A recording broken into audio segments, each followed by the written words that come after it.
নমস্কার, আমি Somnath Sengupta. Beyond borders India inside চ্যানেলের আজকের আলোচনায় আপনাদের সবাইকে স্বাগত জানাচ্ছি। প্রথমে একটা ছোট্ট ইতিহাস দিয়ে আগে আজকের আলোচনাটা শুরু করি এবং রিকোয়েস্ট করব পুরোটা শুনবেন, তাহলে খুব ভালো লাগবে, ইন্টারেস্টিং লাগবে এবং জিনিসটা আগামী দিনে খুব একটা বড়ভাবে কিন্তু আকার নিতে যাচ্ছে, সেই জন্যই আপনাদেরকে রিকোয়েস্ট করলাম। যাই হোক, 1947 সালে অগস্ট মাসে ভারত এবং পাকিস্তান স্বাধীন হওয়ার পরে বালুচিস্তান জায়গাটাকে এখন আমরা কম বেশি সবাই চিনি, জানি, বালুচিস্তানের নাম শুনেছি বিভিন্ন ইউটিউব বা অন্যান্য চ্যানেলে বা বিভিন্ন সোশ্যাল মিডিয়াতে বালুচিস্তানের অনেক কথা শুনতে পাই এখন। তো যাই হোক, বালুচিস্তান একই সময় স্বাধীন হয়েছিল, কিন্তু স্বাধীনতার পরে বেসিক্যালি ওরা জাস্ট 227 দিন পর্যন্ত ওদের স্বাধীনতাটাকে এনজয় করতে পেরেছিল। কেন 227 দিন? না, 1947 সালের এই অগাস্ট মাসে স্বাধীন হওয়ার পরে ফাইনালি 28শে মার্চ 1948 সাল 28শে মার্চ 1948 সাল পাকিস্তান জোর জবরদস্তি বালুচিস্তানকে আবার দখল করে নেয়। এবং এর ফলে কি হলো না, বালুচিস্তানের দেশের কপালে বা বালুচিস্তানের দেশের লোকজনের কপালে আজ অন্তত কিছু না হলো 75-76 বছর ধরে অশেষ দুর্গতি, রোজকার একটা নিত্য নৈমিত্তিক একটা ডেইলি রুটিনের মধ্যে চলে এসছে। তো যার ফলে এই অত্যাচার থেকে বাঁচবার জন্য আস্তে আস্তে করে চালু হয়েছে বা স্থাপিত হয়েছে বালুচিস্তান লিবারেশন আর্মি বা বিএলএ। এবারে বিএলএ এতদিন পর্যন্ত বিএলএর সঙ্গে পাকিস্তানের যে টাসেল বা লড়াই বা স্বাধীনতার যে সকল যে যুদ্ধটা যেটা চলছিল বা এখনো চলছে, সেটা আগের থেকে অনেক বেশি অ্যাগ্রাভেট করেছে, এটাও সবাই জানি। কিন্তু নতুন ঘটনা যেটা, সেটা হচ্ছে এই মাসের অর্থাৎ এপ্রিল মাসে 12 তারিখে দেখা গেল করাচি কোস্টাল বর্ডার এর মধ্যে, তার মধ্যে আমি বলে দিই, পাকিস্তানের কোস্টাল লাইনটা হচ্ছে বেসিক্যালি 1050 কিলোমিটার পাকিস্তানের কোস্টাল লাইন। এর মধ্যে করাচি বা গদার বলে যে পোর্টটা রয়েছে, যেটা বেসিক্যালি চায়না আজকের দিনে ওটাকে ডেভেলপ করছে এবং চায়না নিজের স্বার্থে করছে এবং চায়নাই অ্যাকচুয়ালি গদার পোর্টটাকে কন্ট্রোল করে আজকের দিনে। তো এই পাকিস্তানের কোস্টাল লাইন 1050 কিলোমিটারের মধ্যে বেসিক্যালি বালুচিস্তানের পার্টটাই কিন্তু 800 একটু বেশি, আপনি 800 কিলোমিটার ধরেই চলুন। তো 1050 কিলোমিটারের মধ্যে 800 কিলোমিটার হচ্ছে বালুচিস্তানের এরিয়া। এবং এই কোস্টাল লাইনটা শুরু হয়েছে, বালুচিস্তানের কোস্টাল লাইনটা শুরু হয়েছে করাচির থেকে বেসিক্যালি, তার মানে করাচি পোর্ট থেকে নিয়ে আপ টু ইরান, তার মানে ইরান পর্যন্ত এন্টায়ার যে কোস্টাল লাইনটা, এইটা হচ্ছে বালুচিস্তানের কোস্টাল লাইন বা পাকিস্তানের কোস্টাল লাইন। 1050-এর মধ্যে মেইন হচ্ছে বালুচিস্তান অঞ্চল, এটাকে বলা হয় মকরান কোস্টাল লাইন বলা হয় বা মকরান কোস্ট বলা হয়। এবার এই মকরান কোস্ট, এটা হচ্ছে মকরান প্রভিন্সের আন্ডারে পড়ে এবং এই মকরান প্রভিন্সের আন্ডারে এই বালুচিস্তান তথা পাকিস্তানের এই যে অঞ্চলটা, এই অঞ্চলটার এরিয়া হচ্ছে অ্যাপ্রক্সিমেটলি 61,000 স্কোয়ার কিলোমিটার। এবং এই মকরান যে কোস্ট, তার মধ্যে যেরকম এই গদারও পড়ে, করাচি বন্দরটা প্র্যাকটিক্যালি গদারের খুব কাছে এবং এই মকরান কোস্টাল বেল্টের মধ্যেই আসে। এবং বালুচিস্তান আজকের দিনে এত বেশি প্রায়োরিটি বা প্রত্যেকের নজরে এই কারণে এসে গেছে, শুধুমাত্র স্বাধীনতা যুদ্ধের জন্য নয়, পৃথিবীতে 17 থেকে 19টা ডিফারেন্ট টাইপের, কেউ বলেন 17, কেউ বলেন 19টা, যেটাই ধরি না কেন, 17 থেকে 19টা রেয়ার আর্থ মিনারেলস যা আছে, সেগুলো আমি এখানে ইন ডিটেল আলোচনা করছি না, আরেকটা ভিডিওতে আলোচনা করব। এখন শুধু জেনে রাখি যে 17টা মতন রেয়ার আর্থ মিনারেলস আছে, সেইগুলো আজকের দিনে ভীষণ ভীষণ ভীষণ ইম্পর্টেন্ট। তার কারণ হচ্ছে এআই এর যে কোনো কাজ বা ধরুন আমাদের এই যে মোবাইল বা হ্যান্ডসেট বা ল্যাপটপে বা বিভিন্ন ক্ষেত্রে বিভিন্ন ইলেকট্রনিক গ্যাজেটসে যে আমাদের ব্যাটারি প্রয়োজন হয়, সেই ব্যাটারির যে লিথিয়াম আয়ন যেটা তৈরি হয়, মানে লিথিয়াম আয়রন যে ব্যাটারি যেটা, সেইটা বা বিভিন্ন এই অস্ত্রশস্ত্র তৈরিতে এবং এই পারমাণবিক বিভিন্ন ডিফিউজের ব্যবহারে আমাদের এই রেয়ার আর্থ মিনারেলসটা লাগে। তো এই 17টা রেয়ার আর্থ মিনারেলসের মধ্যে 12টা বালুচিস্তানেই পাওয়া যায়। তার মানে বালুচিস্তানে একটা চাঙ্ক রেয়ার আর্থ মিনারেলস পাওয়া যায় এবং যেটা আগামী দিনে পৃথিবীর সমস্ত দেশের জন্য মানে খুব বেশি পরিমাণে প্রায়োরিটি হতে যাচ্ছে, যেটার জন্য দেখবেন চায়না ওর উপরে নজর দিয়ে রয়েছে, বালুচিস্তানের উপর। পাকিস্তানের কাছে নিজের যেহেতু কোনো পয়সা নেই, কাজে পাকিস্তান চায় বালুচিস্তান ওই পার্টটাকে চায়নাকে দিয়ে ও পয়সাটাকে আর্ন করবে এবং পয়সাটা বেসিক্যালি পাকিস্তান তো controlled by the military power, তার ফলে মিলিটারির মেজর জেনারেল বা চিফ অফ ডিফেন্স স্টাফ বা আর্মি হেড যারা হয়ে আসেন, তারাই এই পয়সাটা ভোগ করেন। তো এইটা চায়না নজরে রয়েছে বা সেম নজর কিন্তু আমেরিকারও রয়েছে, কারণ কি আমেরিকাতে ডোনাল্ড ট্রাম্প বলেছেন যে পাকিস্তানের মধ্যস্থতায় যদি এই পাকিস্তান, ইরান এবং আমেরিকার মধ্যে কোনো ফাইনাল আউটকাম যদি বেরিয়ে আসে, তাহলে উনি পার্সোনালি পাকিস্তান ভিজিট করবেন। বিগত 20 বছরের মধ্যে 2006 মার্চে senior George W Bush last এসেছিলেন আমেরিকান প্রেসিডেন্ট হিসেবে। লাস্ট কোনো প্রেসিডেন্টের ভিজিট হয়েছিল গত 2006 মার্চ মাসে। তার মানে বিগত 20 বছর ধরে আমেরিকার খুব প্রিয় পাত্র পাকিস্তান হওয়া সত্ত্বেও বিগত 20 বছর ধরে কোনো আমেরিকান প্রেসিডেন্টের পাকিস্তানে ভিজিট হয়নি। কিন্তু মিস্টার ডোনাল্ড ট্রাম্প বলেছেন যে যদি ফ্রুটফুল রেজাল্ট হয় এবং ইফ এভরিথিং গোজ রাইট এবং তার থেকে যদি ভালো কোনো পজিটিভ রেজাল্ট বা আউটকাম বেরিয়ে আসে, তাহলে আমি নিজে পার্সোনালি পাকিস্তান ভিজিট করব। সেটা ওনার আরেকটা ব্যবসায়িক লক্ষ্য আছে, যেটা শুধুমাত্র রেয়ার আর্থ মিনারেলস নয়। পাকিস্তানে ওনার 2 ছেলের এই ক্রিপ্টোকারেন্সির একটা ইনভলভমেন্ট আছে এবং সেখানে প্রচুর টাকা, $1 বিলিয়ন ইনভেস্টমেন্ট করা আছে। সেটা ওনার একটা পারপাস আছে বা লক্ষ্য আছে। যাই হোক, এবার আমরা আসি আসল আজকের আমাদের টপিকে। সেটা হচ্ছে গত 12 এপ্রিলে দেখা গেল হঠাৎ করে করাচি কোস্টাল বেল্টে পাকিস্তানের একটা টহলদারি জাহাজকে হঠাৎ করে একটা দূর থেকে একটা স্পিডবোট একটা আসে এবং এসে all of a sudden fire করতে শুরু করে, যেটা এর আগে কোনোদিন পাকিস্তানের নেভি কোনোদিন এটা এইরকম কোনো অ্যাটাক ফেস করেনি। তো পাকিস্তান এতদিন জানতো যে বালুচিস্তান শুধুমাত্র স্থলপথ এবং পাহাড় পথেই পাকিস্তানকে অ্যাটাক করে এবং পাকিস্তানকে যথেষ্ট বিড়ম্বনা এবং যথেষ্ট সমস্যার মধ্যে কনস্ট্যান্ট রেখে চলেছে। এবং বিগত যদি 3-4 বছর ধরে দেখেন তাহলে এটা খুব বেশি পরিমাণে বেড়ে গেছে। তো এইবারে পাকিস্তানের যে টহলদারি জাহাজ যেটা ছিল করাচির কোস্টাল বেল্টে বা মাকরান অঞ্চলে যেটা হচ্ছিল, সেটা ইভেন বালুচিস্তানেরই একটা অংশ। ওর মধ্যে এই বালুচিস্তানের এই যে অংশটা, এর মধ্যে হঠাৎ করে দেখা গেল যে একটা স্পিডবোট ছুটে এলো এবং এসে জিওয়ানি বলে একটা জায়গা, এই কোস্টাল বেল্টে জিওয়ানি বলে একটা জায়গাতে পাকিস্তানের টহলদারি জাহাজটা টহল দিচ্ছিল যাতে সমস্ত কিছু ঠিকঠাক থাকে। হঠাৎ করে দেখা গেল একটা স্পিডবোট ছুটে এলো এবং এসে সেখান থেকে বেশ কিছু লোক মিলিটারি টাইপের জামা কাপড় পরা তারা মানে ফায়ারিং করতে শুরু করলো এবং তার ফলে পাকিস্তানি এই টহলদার জাহাজের 3 জন আর্মি মানে 3 জন নেভি মারা গেলেন। তো এইটা হলো 12 তারিখের ঘটনা, গত 12 এপ্রিলের ঘটনা। তো এটা অল অফ এ সাডেন তখনও পর্যন্ত কোনো কিছু ডিক্লেয়ার হয়নি। তার পরের দিনই 13 তারিখে অফিসিয়ালি বালুচিস্তান ডিক্লেয়ার করলো যে আমরা এখন আমাদের নেভি উইং চালু করে দিয়েছি এবং সেই নেভি উইং এর নাম হচ্ছে Hanbal maritime defence force, HMDF, Hanbal maritime defence force, Hanbal maritime defence force, HMDF। এইটা আমাদের নেভি উইং, এইটা আমরা চালু করে দিয়েছি এবং খুব শিগগিরই আমরা আগামী দিনে এয়ারফোর্সও নিয়ে আসবো। তো যাই হোক, আপাতত স্থলপথ এর সঙ্গে পাহাড়ি অঞ্চল থেকে গেরিলা যুদ্ধ।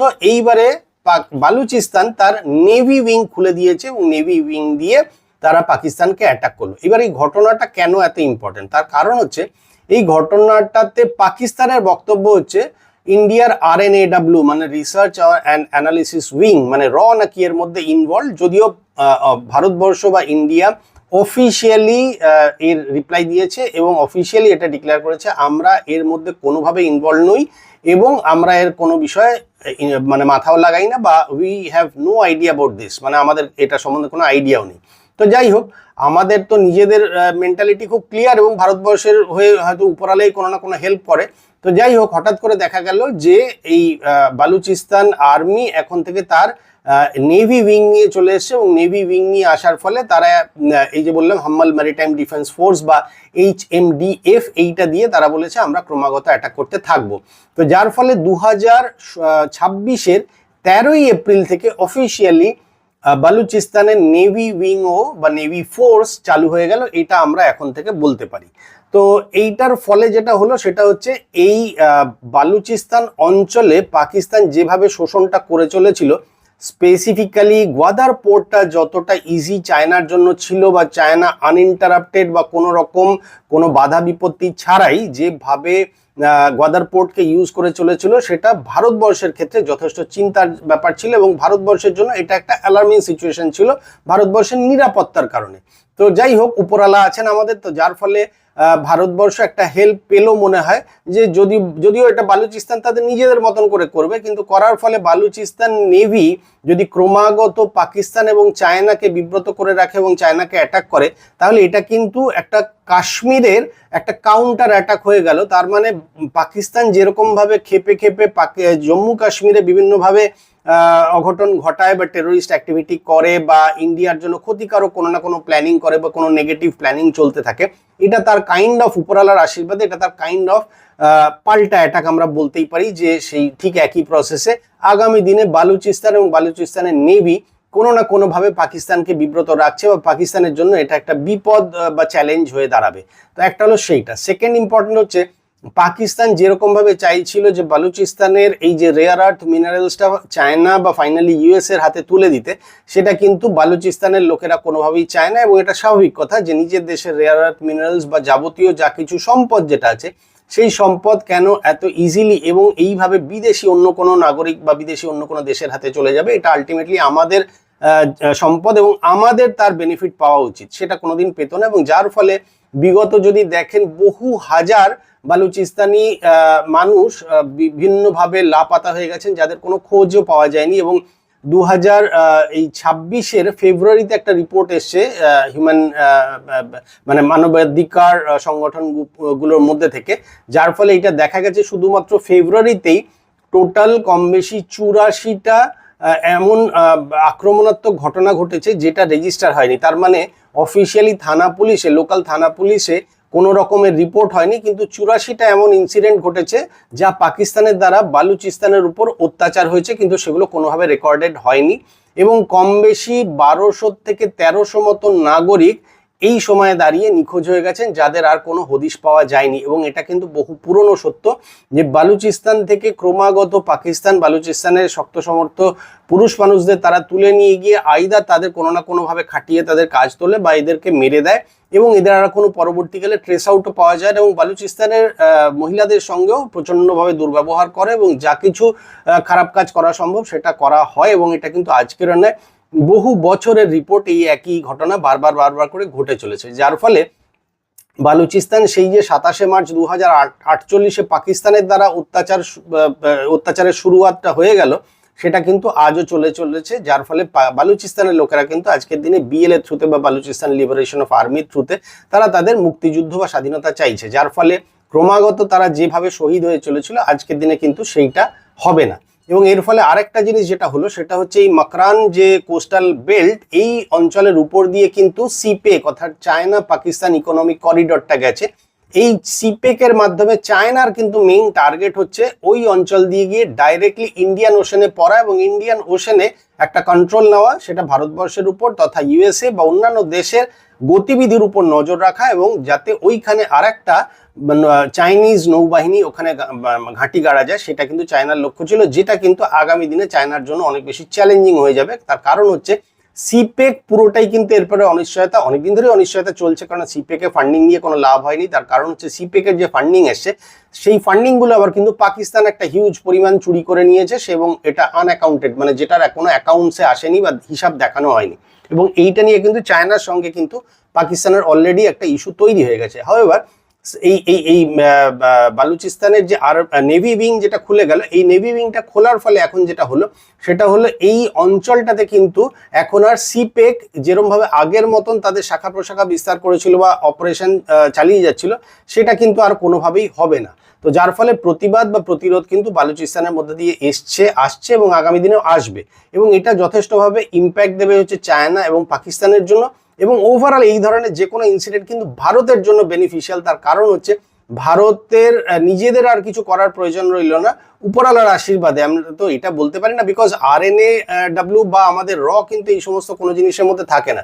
শুধু এইটাই বলতে পারি যে নিশ্চয়ই কোনো না কোনো অদৃশ্য শক্তি আছে, যে অদৃশ্য শক্তি ভারতবর্ষের লোকেদের জন্য কৃপা করছে বা ভারতবর্ষের জন্য কৃপা করছে, যার ফলে এই অদৃশ্য শক্তি চায় যে ভারতবর্ষের শত্রুদের ক্ষতি হোক বা ভারতবর্ষের শত্রুরা যাতে কমজোর হয়ে পড়ে।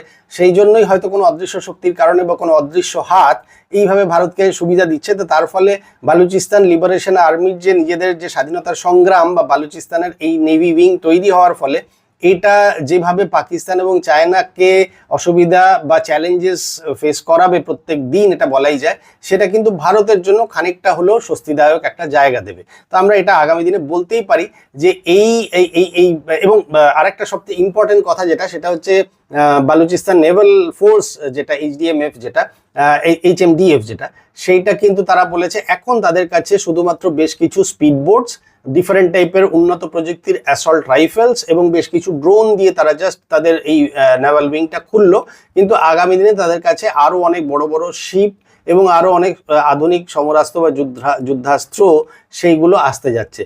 তো আমরা এটা জানি না যে কোন দেশ বা কে কিভাবে কে কাউকে সাপোর্ট করছে, তা তো জানি না। নিশ্চয়ই বালুচিস্তানকে কোনো না কেউ ভালোবেসে সাপোর্ট দিচ্ছে বা করবে, কোনো নিশ্চয়ই পয়সাওয়ালা দেশই হয়তো আছে, বা বালুচিস্তানেরও ভাগ্য ভালো যে তারাও কোনো না কোনোভাবে সাহায্য পাচ্ছে, কিন্তু আলটিমেটলি সেই বেনিফিটটা হয়তো আমরাও ডাইরেক্টলি আর ইনডাইরেক্টলি পাবো।